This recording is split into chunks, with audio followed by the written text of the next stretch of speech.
Today we will going to start our new topic, price spread. So first of all we understand the meaning of price spread. So price spread होता क्या है, ये simply हम एक example लेके समझते हैं, एक सिंपल मार्केटिंग चैनल का एग्जांपल. सो पहले हम ये समझते हैं कि प्राइस स्प्रेड का मीनिंग क्या होता है, फिर हम एग्जांपल से समझेंगे.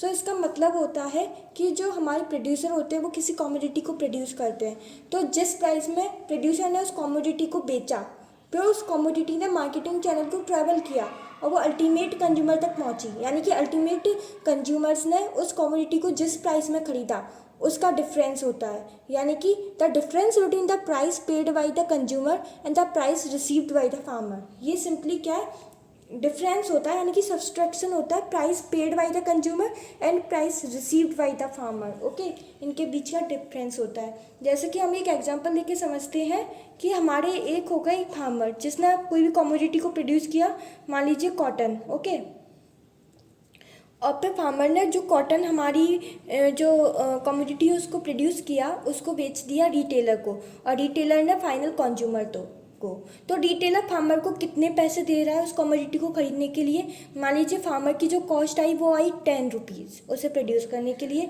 रिटेलर ने उसको खरीद लिया कितने रुपीज़ में, 12 रुपीज़ में, यानी कि फार्मर को कितने पैसे दिए रिटेलर ने कॉटन को खरीदने के लिए, 12 रुपये. अब कंज्यूमर रिटेलर को कितने रुपए देगा खरीदने के लिए, मान लीजिए इसने दे दिए इसे 15 रुपये. सो हमारी प्राइस स्प्रेड क्या होगी, it is the difference between the price paid by the consumer and price received by the farmer. So what price received by the farmer, it is 12 rupees, and what price paid by the consumer, it is 15 rupees. So the difference is rupees 3. So it is the price spread. Okay, it involves various cost incurred by various intermediaries and their margin. Okay, इसमें पूरी की पूरी cost आ जाते हैं, क्योंकि ये तो हमने एक सिंपल मार्केटिंग चैनल का एग्जांपल लिया है. यदि मान लीजिए कोई लंबी चेन हो जाती जिसमें बहुत सारे कमीशन एजेंट्स भी आ रहे हैं हमारे, और बहुत सारे होलसेलर्स भी आ रहे हैं, रिटेलर भी आ रहे हैं, तो फिर ये चेन बहुत बड़ी हो जाती. तो फिर जो कॉस्ट, जो प्राइस कंज्यूमर पेड करता फाइनल रिटेलर को या फिर पास वाले रिटेलर को, और जो फार्मर रिसीव करता है उसमें बहुत ज़्यादा डिफरेंस आ जाता, और वो ही बताता है कि कितनी तरह से हमारी जो प्राइस है वो स्प्रेड हो रही है पूरी इंटरमीडिएरीज में. ओके, और उनको कितना कितना प्रॉफिट हो रहा है, यानी कि ब्रॉड टर्म है. हमने जो मार्केट मार्जिन पढ़ा था उसका मतलब क्या था, सिंपली प्रॉफिट, यानी कि कितना प्रॉफिट हो रहा है किसी भी एक पार्टिकुलर एजेंसी को. लेकिन जो प्राइस स्प्रेड है ये बताता है कि पूरे के पूरे मार्केट चैनल में जितनी भी इंटरमीडिएरीज इन्वॉल्व है उनको उनकी कॉस्ट कितनी है, उनको कितना प्रॉफिट हो रहा है. Okay, marketing cost are the actual expenses required in bringing goods and services from the producer to the consumer. So marketing cost क्या होता है, देखिए, एक होती है प्रोडक्शन कॉस्ट, यानी कि किसी भी जो कमोडिटी है को बनाने के लिए जो भी कॉस्ट लगती है उसको हम बोलते हैं प्रोडक्शन कॉस्ट. ओके, ये बात ध्यान रखना. और इस कमोडिटी को फार्मर से प्रोड्यूसर तक पहुंचाने में जो कॉस्ट लगती है उसको हम बोलते हैं मार्केटिंग कॉस्ट. मान लीजिए कि जो भी कमोडिटी है उसको बनाने में हमारी जो कॉस्ट है वो लगी 10 रुपये, और उसको ठीक है, और उसको फार्मर से अल्टीमेट कंज्यूमर्स तक पहुंचाने में जो कॉस्ट लगी वो 5 रुपये लगी. तो ये 5 रुपये होगी हमारी मार्केटिंग कॉस्ट. ये ध्यान से रखना, क्योंकि इसमें बच्चे बहुत ज़्यादा कंफ्यूज होते हैं. अब हम देखते हैं objectives of studying marketing cost. To ascertain which intermediaries are involve between producer and consumer. अब ऑब्जेक्टिव्स क्या क्या होते हैं मार्केटिंग कॉस्ट पढ़ने के. सो पहला ऑब्जेक्टिव तो हमारा यही हो गया कि हमें पता चल जाता है कि कौन कौन सी इंटरमीडिएरीज इन्वॉल्व है प्रोड्यूसर एंड कंज्यूमर के बीच में. And to ascertain the total cost of marketing process of commodity.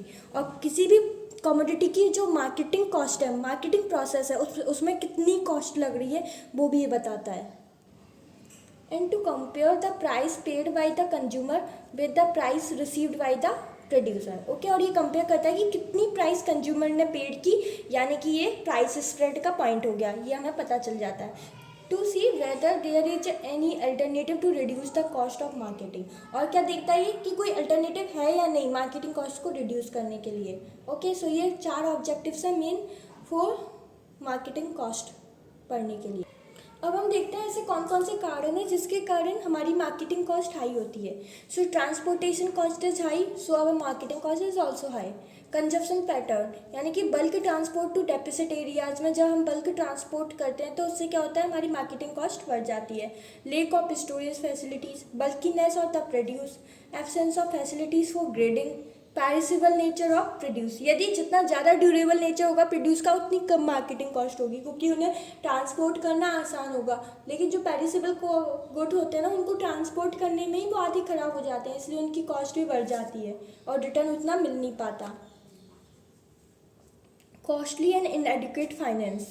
Okay, cost of risk, sales services, seasonal supply, unfair trade practices.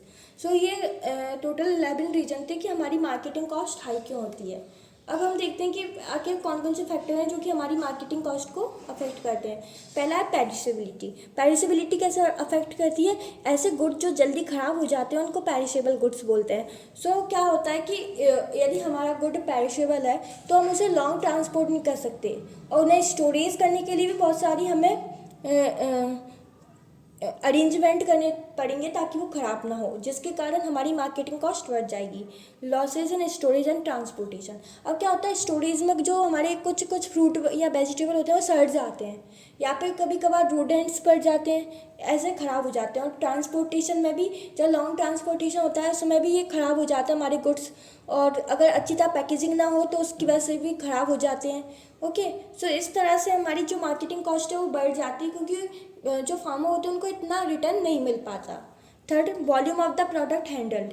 यदि जितना ज़्यादा वॉल्यूम हम हैंडल करेंगे उतनी ज़्यादा कॉस्ट कम लगेगी, यानी कि इनवर्स प्रोपोर्शनल होता है. यदि मान लीजिए मैं बल्क में कुछ, जैसे कि जब हमारे घर में शादियाँ वगैरह होती हैं तो फिर साड़ियाँ हम खरीद के लाते हैं, तो हम बल्क में खरीद रहे हैं जिसके कारण उनकी जो प्राइस है वो कम हो जाती है. जैसे कि हम बुक्स का एग्जाम्पल लेते हैं, जैसे कि मैंने 10 बुक्स खरीदी मेरे सब्जेक्ट्स की, तो क्या होगा कि मुझे उनकी प्राइस, अगर मैं सिंगल बुक खरीदूंगी तो मुझे ज़्यादा कॉस्टली पड़ेंगी, बजाय यदि मैंने 10 बुक बल्क में खरीदी तो उसकी प्राइस वो दुकानदार अपने आप कम कर देंगे. सो इसलिए बल्क में यदि जितना ज़्यादा वॉल्यूम होगा उतनी कम कॉस्ट लगेगी. Okay, as compare to volume, और जितना कम वॉल्यूम होगा उतनी ज़्यादा कॉस्ट लगेगी. अब आती है पैकेजिंग.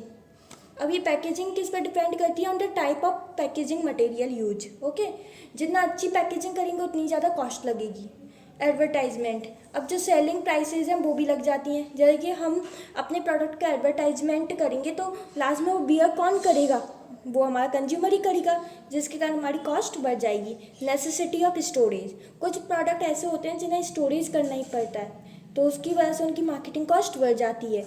और खासकर एग्रीकल्चरल प्रोडक्ट में तो स्टोरेज एक बहुत इंपॉर्टेंट रोल प्ले करता है. Facilities extended by dealers to consumers. और ये कौन कौन सी फैसिलिटीज़ वो ग्रांट करते हैं, वो करते हैं रिटर्न फैसिलिटी, यानी कि यदि हमारा प्रोडक्ट ख़राब निकल गया तो आप ये रिटर्न कर सकते हो, तो उसकी भी कॉस्ट लग जाती है. Home delivery. So home delivery के भी कुछ चार्जेस लग जाते हैं. Credit facilities and entertainment. Okay, ways of reducing marketing cost of farm product. Farm product की मार्केटिंग कॉस्ट को हम किस तरह से रिड्यूस कर सकते हैं, तो हम इंक्रीज़ कर सकते हैं efficiency in wide range of activities में. कैसे कर सकते हैं, हम एफिशिएंसी बढ़ा सकते हैं, जैसे हम अच्छे से हैंडलिंग करें प्रोडक्ट को हर एक स्टेजेस पे, पैकेजिंग से पहले भी, स्टोरेज एंड ट्रांसपोर्टेशन, और एडप्टिंग न्यू मैनेजरियल टेक्निक्स के एडप्शन से भी. अब आते हैं हम रिड्यूस करके profit in marketing at various stages. Okay, so various stages पे सब लोग अपने प्रॉफिट लेते हैं, तो उनको रिड्यूस कर दिया जाए तो मार्केटिंग कॉस्ट भी रिड्यूस हो जाती है. Okay, improvement in marketing intelligence. जितनी ज़्यादा हमें, अगर मान लीजिए कोई फार्मर है, उसे यदि मार्केट की इन्फॉर्मेशन नहीं है कि उसके प्रोडक्ट की कितनी डिमांड चल रही है, क्या प्राइस चल रही है, कितनी सप्लाई है, तो फिर वो किसी भी प्राइस में उसको बेच देगा, जिसके कारण क्या होगा, उसकी मार्केटिंग कॉस्ट बढ़ जाएगी. लेकिन यदि मान लीजिए अगर हमने मार्केट इंटेलिजेंस में इम्प्रूवमेंट कर दिया और फार्मर या फिर हर एक एजेंसी को पता है कि किस कम्युनिटी की क्या प्राइस है या उसकी कितनी डिमांड है, तो फिर हमारी जो मार्केटिंग कॉस्ट है वो रिड्यूस हो जाएगी. Increasing the competition in marketing of farm product. और यदि कंपटीशन बढ़ेगा, जैसे कि मान लीजिए एक कोई कमोडिटी है, हमने मान लिया जैसे कि शुगर केन है, शुगर केन से हमारी बन रही है शुगर. हम कोई भी प्रोडक्ट ले लेते हैं, जैसे कि शुगर की दुकानें हैं, ओके। तो इसकी यदि मान लीजिए अकेली दुकान है शुगर की, तो फिर वो क्या करेंगे, बहुत ही ज़्यादा हाई रेट में बेचेंगे। लेकिन यदि मान लीजिए बहुत सारी, एक पूरी शुगर इंडस्ट्री में बहुत सारी फर्म खुल गई, जैसे 3-4 फर्म खुल गई, ओके, शुगर की बहुत सारी फर्म, तो फिर क्या होगा कि ये उनमें कंपटीशन बढ़ जाएगा और वो अपने प्रोडक्ट की जो प्राइस है वो कम कर देंगे, ओके, ताकि कंज्यूमर्स उनकी तरफ अट्रैक्ट हों और सही रेट में सामान को बेचेंगे। जैसे कि हमने मोनोपोली मार्केट में पढ़ा था कि मोनोपोली में क्या होता है, जो मोनोपोलिस्ट होता है वो जितनी चाहिए अमाउंट में अपनी कमोडिटी को बेच देता है, क्योंकि उनका कोई कॉम्पिटिटर नहीं होता। लेकिन यदि उनका कोई जैसे मोनोपोलिस्टिक हुआ, यदि उनके कॉम्पिटिटर प्रेजेंट है तो फिर वो सही प्राइस में बेचेंगे सामान को। सो ये कुछ तरीके थे जिनसे हम मार्केटिंग कॉस्ट को रिड्यूस कर सकते हैं। I hope you all understand this lecture, and if you have any doubt you can ask me by writing in the comment box, okay? So thanks for watching.